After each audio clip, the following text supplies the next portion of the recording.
우리 지금까지 금강경에서 얘기한 게 뭐냐? 나도 궁하고 대상도 공해. 공한 줄 모르니까 머물고 집착하는 거다. 공한 줄 모르니까. 그래서 이 몸에 대해서는 범소유상 대시어망으로 공부하고 범소.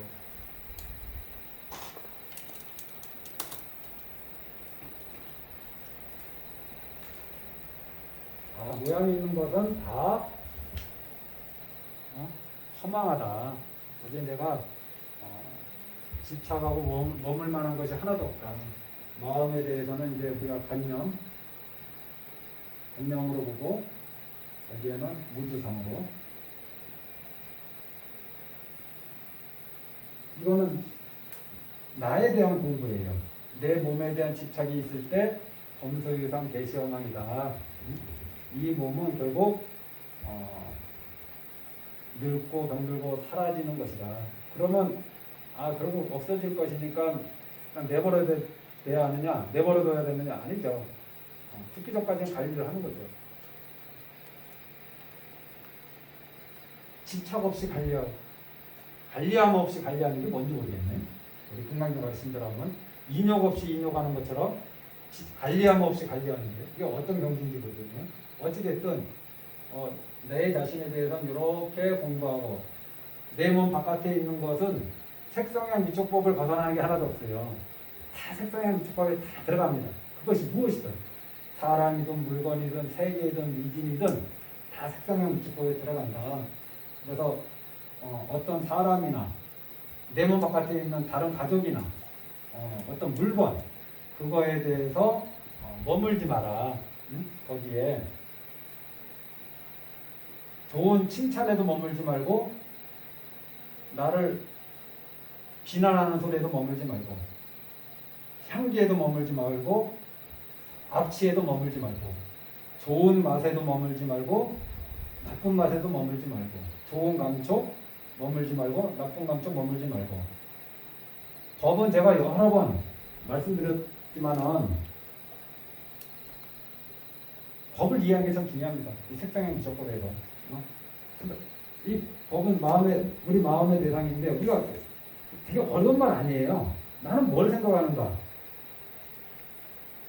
내 눈, 귀, 코, 여, 몸으로 이전에 경험한 걸 생각할 뿐이잖아요. 그러지 않나요? 내가 눈, 귀, 코, 여, 몸으로 5년 전에 경험했던 거, 7년 전에 경험했던 거, 오늘 낮에 경험했던 거. 그런데 지금은 경험하지 않잖아요. 응? 그거를 그냥 머릿속에 떠올리는 거잖아요. 그걸 우리는 기억이라 하기도 하고 추억이라 하기도 하고 그런 말을 쓰는 거고. 그런데 주로 어떤 거를 떠올리느냐? 지나간 거에 대해서 어디에 우리 마음이 많이 머무느냐? 좋았던 거에는 잘 안 머물러요. 되게 안 좋은 거에 많이 머물러요. 그래서 과거에 해안이나 원한 이런 거에 많이 머물러요. 해안에 후회, 뉘우침 이런데 막 후회할 만한 거. 막 혼자 생각하다 이런 적 없어요? 있죠?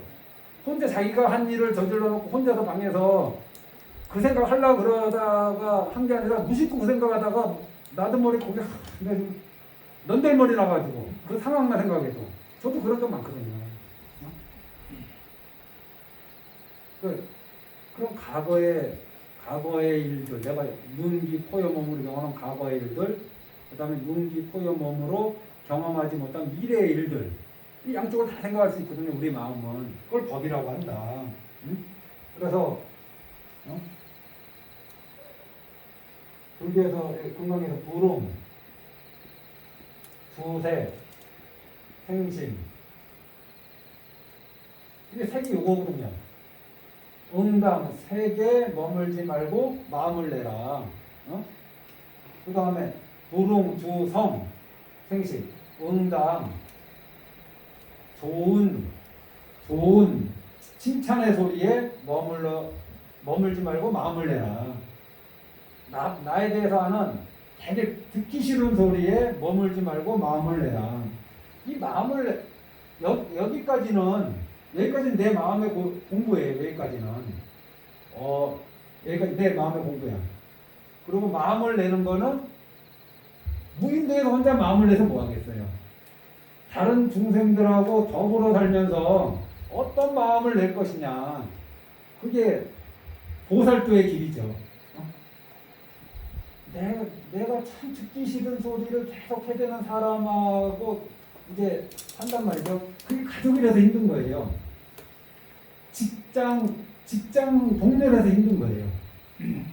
그냥 동네 사람이라면 안 보면 되거든. 그런데 눈 뜨면은 보는 가족, 나가서 돈 벌기 위해서 어쩔 수 없이 만나야 되는 그 직장 동료, 이런 사람들이기 때문에 힘든 거예요. 계속 그 관계가 지속되기 때문에, 지속되는 관계 속에 있기 때문에. 그러면 그러한 사람들, 그러한 경계들에 머물지 말고 마음을 내라고 할 때, 이게 어떤 마음을 내는 것이냐.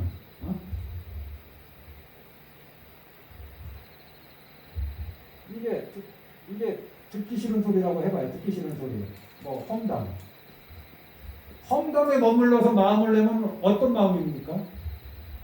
험담하는 마음. 나를 비난하는 그 소리에 머물러서 마음을 내면은 어떤 마음이? 나를 비난하는, 상대방을 비난하는 마음이 일어나겠죠. 그런데 만약에 나를 험담하는 그 소리에 머물지 않고 마음을 내면 그 마음은 어떤 마음이겠는가? 우리가 이걸 경험해 봐야죠. 나를 비난하는 소리에 뭐 음이 아니라 두색 생신, 두성 생신, 불응 없다. 우리 일반적인 사람은 이거 불응 없거든요. 그 두성 소리에 머물러서 우리는 무조건 우리의 삶은 마음을 내게 돼 있습니다. 좋은 소리에 머물러서 마음을 내고, 나쁜 소리에 머물러서 마음을 내고, 좋은 맛에 머물러서 마음 내고, 나쁜 맛에 머물러서 마음 내면은 상 뒤집어 없는 거지.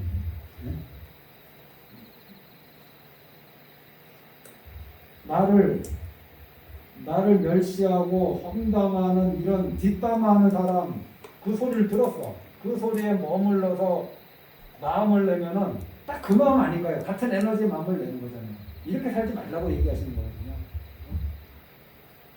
그 소리에 머물지 말고, 이건 내 마음짜리.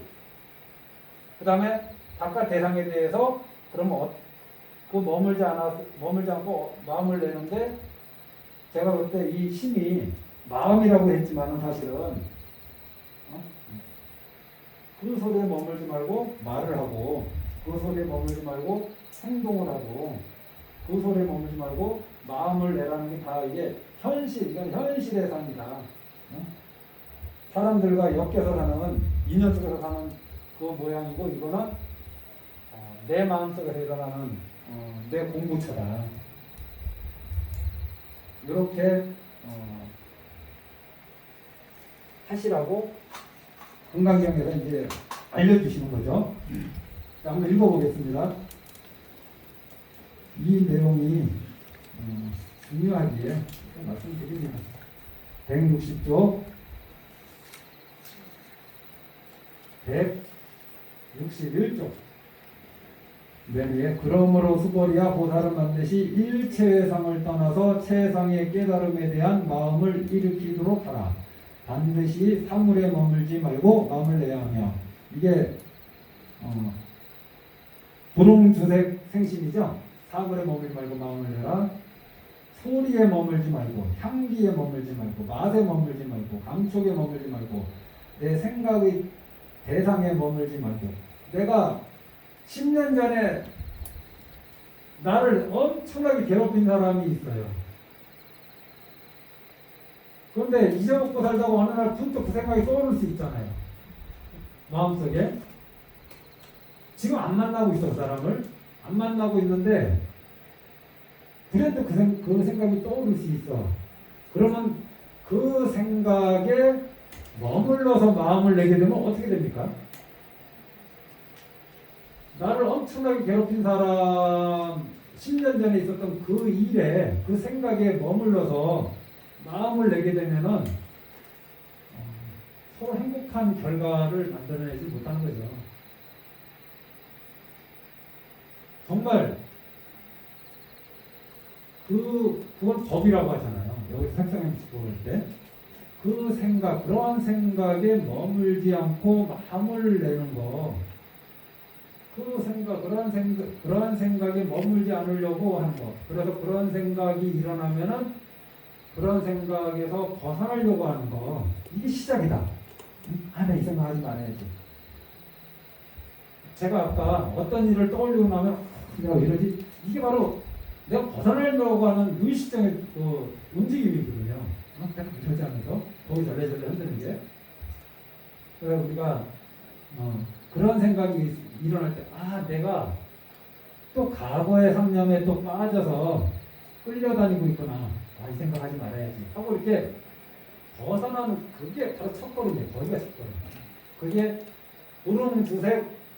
불응주법 생심의 첫걸음이에요. 아직 첫걸음도 우리가 잘 못 뛰고 있는데 이거 왜 안 되냐고 자꾸 하시는 것 같아요. 저한테. 어쩌면 해보지도 않고 나한테 왜 안 되냐고 하는지도 몰라. 해보고 나서 나한테 좀 물어보세요. 저도 해보고 있는 중이니까. 이론적으로는 해보고 현실에서는 안 해봤을지도 모르거든요. 마음속으로는 수천 번 해봤는데 막상 그 경계하고 부닥쳤을 때 그 경계에 머물지 않고 마음을 내려가면 해본 적이 있는가? 이 그대로 연꽃의 산 아닌가요? 탁한 곳에 있어도 탁한 곳에 물들지 않고 아름다움을 유지하는 거. 이 연꽃 아닌가요? 이게 상징이요. 어떤 소리에 머물지 않고 마음을 내는 것. 그래서 거꾸로 생각해 보시라.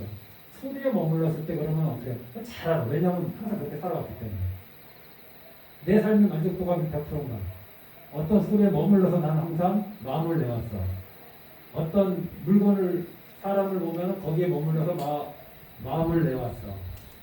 어떤 음식을 보면 그 음식 그 맛의 좋고 나쁨에 따라서 내 마음을 내왔어. 어떤 감촉에 대해서도 좋은 감촉이 오면 싫은 감촉이 오면 깜짝 놀래고 이런 거에는 다것생에 익숙한 마음씀이거든요. 이 다것생에 익숙한 이 마음을 내지 않고 전혀 익숙하지 않은 마음을 내려 하니까 힘들죠. 그냥 해보자. 누구도 이거 쉽게 하는 사람 없다. 한번 해보자 이 말씀 드립니다. 법문하는 스님들도 이거 해내는 스님 별로 없어요. 노력하는 스님이 많을 뿐이지. 저는 그렇게 생각합니다. 알아서 저도 이거 다 해서 이거 말씀드리겠나요? 자, 163쪽. 오늘 어떻게 하든 이상 장면으로는 끝내고 싶습니다. 지금 4시간째, 4시간째. 수고리야 보살은 일체 중생들의 이익을 위하여 반드시 이와 같이 보시를 해야 하느니라. 여기 맞나요? 그러니까 부처님이 이상정멸분에 상을 여의는 정멸, 부처가 되는 그걸로 공부가 끝나야 되는데 왜 이 말을 끝에다 갖다 붙이겠어요? 왜 일체 중생의 이익을 위해서 반드시 이와 같이 보시를 해야 한다고 이런 마음을 왜 내라고 하겠어요? 이것이 돼야지 정멸로 가는 겁니다. 우리의 열반으로. 열애가 말한 일체의 모든 상은 곧 상이 아니며 또 일체 중생도 중생이 아닙니다. 이거는 제 의제 자리는 이렇다는 걸 여러 번 말씀드렸으니까 수고랴 열애는 참다운 말만 하는 사람이며 사실만 말하는 사람이며 진리의 말만 하는 사람이며 거짓말은 하지 않는 사람이며 사실과 다른 말은 하지 않는 사람이다. 수고랴 열애가 얻은 법은 실다움도 없고 헛됨도 없다. 이게 부처님이 이런 경지인 거는 당연한 거고 왜 부처님이 그럼 왜 이 자아자찬을 이렇게 하셨을까? 안 믿으니까. 믿으면 따라올 텐데 왜 안 따라올까? 깊은 믿음이 안 생기니까. 신심이 청정해져야 되는데 이 앞에 그런 말씀 나왔죠. 신심이 청정해진다고. 그런데 안 믿으니까 내 말 믿어라. 나는 거짓말하는 사람 아니다. 나는 두 가지 말을 하는 사람 아니다. 나는 속이는 말을 하는 사람 아니다. 부처님께서 뭐 이런 말씀 하시겠어요? 구구절절하게. 우리 일반 세속에서는 이런 말 하는 사람이 있으면 경계해야 돼요. 나 거짓말하는 사람, 난 너한테 손에 끼치려고 하는 거 아니야. 그러면은 좀 긴장들 하세요. 세속에서는. 부처님 오죽하면 이런 말씀 하시겠어요. 너무 안 믿으니까, 이 법문 들어도 안 믿으니까. 그래서 실자음도 없고 헛됨도 없다 할 때 그 본문 보시면은 열애소득법, 사법, 무실부호라고 되어 있잖아요. 이게 세간법에서는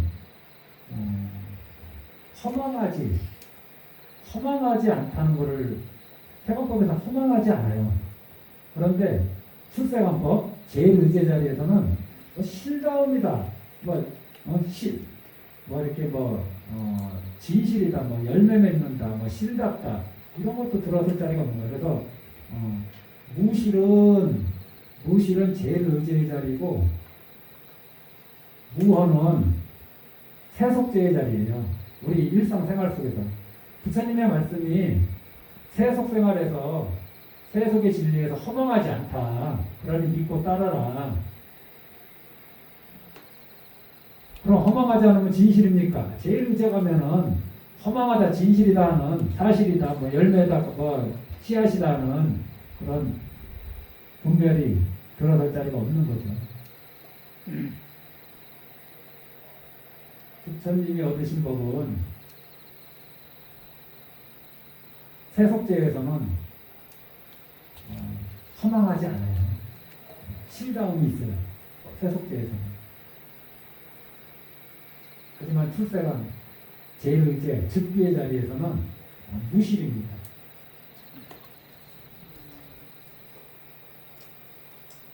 무어라고도 얘기할 수 있죠. 166조.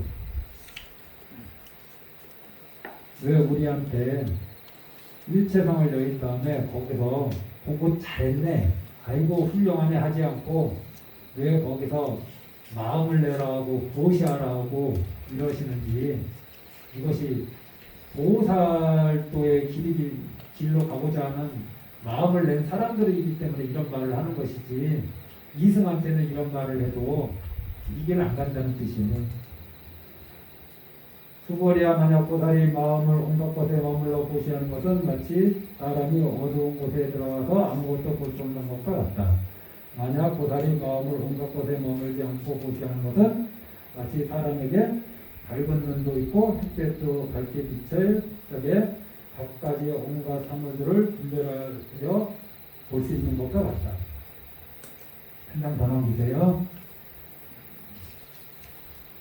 수보리야, 다음 세상에서 만약 어떤 선남자 선여인이 능히 이 경을 받아들이고 율보이면 곧 열애는 부처의 지혜로서 이 사람에 대하여 다 알며 이 사람을 다 본다. 이게 실지실견이건 앞에 정신희유근에서 한번 나왔습니다. 이 사람은 한량없고 가없는 공덕을 남김없이 성취하리라. 이 내용 기억나실 겁니다. 누가 이런 걸 믿겠습니까? 그러니까 그런 말 하지 말아라, 그런 말 하지 말아라. 후 500세에도 복을 닦고 계를 지키는 이들이 부처님의 이러한 금강경 가르침을 들으면은 믿음을 낼 것이다. 그리고 이 사람들은 제 모든 부처님의 처소에서 선근을 닦았다. 그리고 무량한 공덕을 얻을 것이다. 라는 것을 부처님이 다 알고 다 보고 있다. 그러니 안심하고 이 길을 가라고 얘기하시는 거죠. 이 이상정멸부 이거에서 정멸에서 끝나는 게 아니라 우리 밖에 보면 시부도도 결국 자기 마음자리에서 온갖 분별을 일으키다가 마음이 고요해지고 부모가 되었을 때 어디로 갑니까? 결국은 마을로 내려가잖아요. 마을로. 그래서 혼자 조용히 깨달음을 즐기는 게 아니라 이 중생들과 같이 이 깨달은 얘기를 같이 가자고 하는 거, 사실은 부처님도 처음에 소승의 마음을 내셨어요.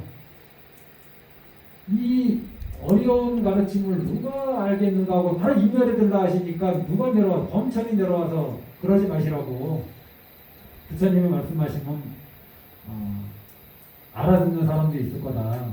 물론 이거는 이제 비유인데 부처님이 내 법문을 알아들 사람이 없는 줄 몰라서 그러셨을까. 범천은 그걸 알고 있고 범천이 더 대단한 존재냐 이렇게 어떤 사람은 묻기도 하는데 그게 아니죠. 그 이승의 삶, 나만 위하는 삶, 좀 확대하면은 세속에서 내 중심의 삶, 나를 성취시키는 삶, 이 삶이 우리가 익숙한 삶이라면은 보살의 삶은 남을 성취시킴으로써 내 성취의 길을 가는 것이 보살도의 길이다. 남을 만족시킴으로써 내가 행복해지는 그 길을 가는 것이 보살도의 삶이다. 그런 삶을 살아야지 보살이라는 명칭을 쓸 자격이 있다. 사실은 자기 중심적인 삶을 살면서 이 보살도를 입으로만 얘기하는 경우도 많이 있거든요, 우리가. 그래서 육조 스님 같은 경우는 뭐라고 하셨더라? 갑자기 생각했네. 부설 신불행인가? 그 금강경 오바이를 본 지가 오래돼가지고 입으로는 말하는데 마음으로 행하지 않는 거, 이런 뜻일 겁니다. 금강경의 가르침에 대해서 입으로는 말하는데 정작 자기 자신을 실천하지 않는 그런 거, 이런 거에 이런 걸로는 미에 의관에 들어갈 수 없고 마음까지 같이 실천을 해야죠. 여기 계신 분들이 주변에 참 고약한 경계가 많을 겁니다. 좀 떼어놓고 싶은 경계도 있을 거고, 만나고 싶지 않은 경계도 있을 거고, 듣기 싫은 소리도 있을 거고,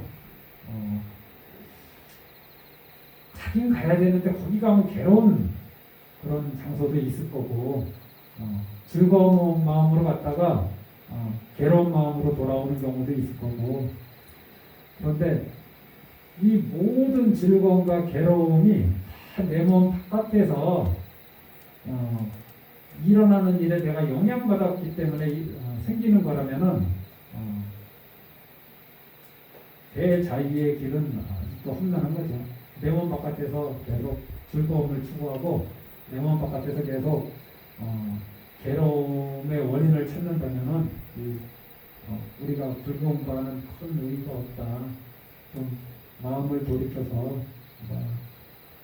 자기 자신의 마음부터 좀 챙기시고 이렇게 하시고, 그리고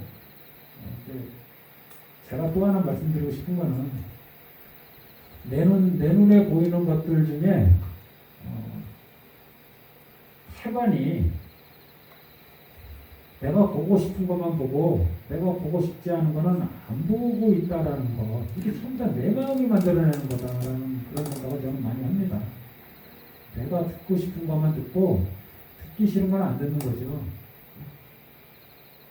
이 문제의 가장 큰, 괴로움의 가장 큰 원인은 나한테 있는데 나한테서 찾지 않고 내 마음 바깥에서 자꾸 해결책을 찾고 저 사람이 이러지 않았으면 좋겠다, 직장 상사가 이러지 않았으면 좋겠다, 남편이 이런 말 하지 않았으면 좋겠다, 우리 절에 가니까 어떤 이가 그런 말 하지 않았으면 좋겠다. 전부 다 내일 아니거든요. 내일 아닌 거에 자꾸 기대하고 갈망하고, 저 사람은 저렇게 하는 거예요. 그게 그렇게 해. 그렇게 하는 그 사람은 어빈데 뭘 묻잖아. 공부를 하면은 좀 바꾸겠지만, 그럼 그 사람은 그 사람의 일이라. 그런데 계속 거기다 대고서 부처님한테 기도하듯이 그렇게 안 했으면 좋겠다. 그런 말 안 했으면 좋겠다. 왜? 그런 말을 왜 안 했으면 좋겠다고 왜 자꾸 마음 생각하느냐? 그거 듣기 싫거든요. 그거 보기 싫어서 그렇거든요. 자기가 보기 싫다는 생각, 듣기 싫다는 생각만 정리하면은 아무 상관없다고 저는 생각합니다. 저도 그 길을 가려고 하는 거예요. 저도 아직도 내 눈에 보기 싫은 거 많고, 듣기 싫은 거 많고, 만지기 싫은 거 엄청 많아요. 바깥 대상에는 근데 허물이 없어요. 나한테 그런 분별심만 내가 사라지면은 아무 상관도 없어요. 나는. 그렇다고 생각합니다. 이 공부의 끝은 우리가 바깥 대상에 너무 끌려다니지도 말고 연연하지도 말고 바깥 대상에 머물려고 하지 말자. 말 그대로 무주 바깥에 머물지 말자. 거기서 온갖 괴로움이 생긴다고 착각하지도 말고 온갖 즐거움이 생긴다고 착각하지도 말자. 거기서는 아무것도 안 생겨. 저 사람이 저렇게 하고 저 사람이 저렇게 할 뿐이지 그걸 내가 고통으로 받아들이고 그걸 내가 즐거움으로 받아들일 뿐이지 아무것도 아니라는 거 그렇게 생각하고 오늘 수업 여기서 마치겠습니다. 이상 정리하고 마친 겁니다.